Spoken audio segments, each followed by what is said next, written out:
Hello, কি অবস্থা সবাই?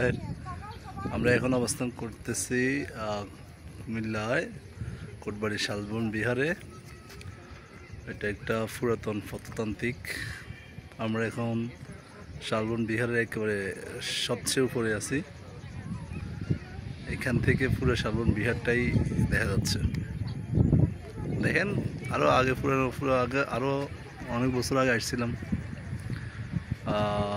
এখন পুরোটা একটু আগে থেকে একটু পরিবর্তন হয়েছে। এখন প্রাকৃতিক পরিবেশটা অনেক ভালো, অনেক দেখা যাচ্ছে সুন্দর। দেখেন, এটা হচ্ছে অনেক বড় একটা রাজপ্রাসাদ। এটা হচ্ছে শালবন বিহারে অবস্থিত কুমিল্লা কোটবাড়ি। এটা একটা পুরো একটা রাজপ্রাসাদ, অনেক বড় এরিয়াটা অনেক বড়, দেখছেন? হ্যাঁ, এরিয়াটা অনেক বড়। প্রায় এটা আয়তাকৃতি একটা ভবন। প্রত্যেকটা কামরার জন্য আলাদা আলাদা, রাজদরবারের জন্য আলাদা আলাদা ইয়ে আছে।